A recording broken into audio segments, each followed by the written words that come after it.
Bonjour, je m'appelle Sylvia Gabé. Je suis l'autrice d'un livre qui s'appelle L'été gourmand au Cap Ferret, toute une promesse. 44 nectars en 100 recettes. C'est toutes mes favorites quand même. Non, j'ai bien aimé moi retrouver des goûts anciens à partir de produits modernes. Par exemple, j'ai découvert qu'on allait faire des recettes à partir des boutons d'ajonc. On allait cueillir dans la forêt les boutons d'ajonc.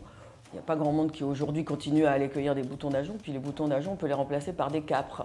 Alors du coup, voilà, c'est des espèces de petits twists comme ça que j'ai bien aimé. Et puis j'ai une recette qui s'appelle l'asperge en ferret capoise, parce qu'à la grenobloise, c'est justement avec des capres.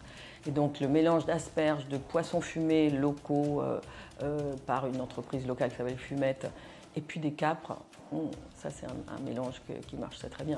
Bon, l'omelette aux huîtres, elle est formidable. Puis si je pouvais donner aussi un dessert, moi j'aime bien le melon snacké. C'est une chose toute simple, mais ça fait très longtemps qu'il y a des très bons melons et une très bonne maraîchère qui les choisit avec amour. Et donc là, l'idée même de snacker à l'huile d'olive du melon, ça change tout. C'est un tout petit truc, mais ça c'est très ferré-capien, ça, ouais, je trouve. On me disait, mais il faudrait écrire sur le bassin d'Arcachon, pas sur ce petit confetti du Cap Ferret. Et j'ai cherché, j'ai résisté et j'ai prétendu que, en fait, sur ce petit confetti du Cap Ferret, il y avait vraiment des recettes spécifiques et matières à les retrouver et en raconter l'histoire. La première recette que j'ai cherchée, c'est évidemment les moules d'Hortense.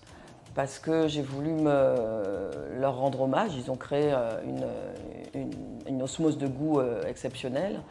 Et puis j'ai cherché comment la refaire à la maison. Je n'ai pas voulu avoir la recette exacte qui est faite au restaurant parce que je n'ai pas envie que quelqu'un achète le livre, se paye la possibilité de concurrencer toutes trois générations qui ont mis au point une recette d'exception. Mais par contre, j'ai discuté avec eux pour savoir comment je pouvais la mettre dans le livre pour qu'on s'en approche à la maison. Ce n'est pas évidemment la même, puisqu'on ne la fera jamais avec le même savoir-faire, la même osmose de goût et la même quantité que dans un restaurant. Mais du coup, on s'en approche. Alors, beaucoup des pêcheurs, des mamans de pêcheurs.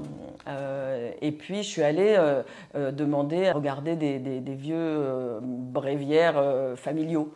Donc, c'est toutes ces petites recherches qui m'ont conduit à trouver d'abord que c'était intéressant de repartir de l'histoire, mais aussi de faire des choses modernes. Moi, ce que j'aime en cuisine, c'est pas y passer des heures. Le goût est une affaire de tendance aussi. Donc, ce livre, il y a 50 ans, on n'aurait pas fait le même, et dans 50 ans, on fera probablement pas le même.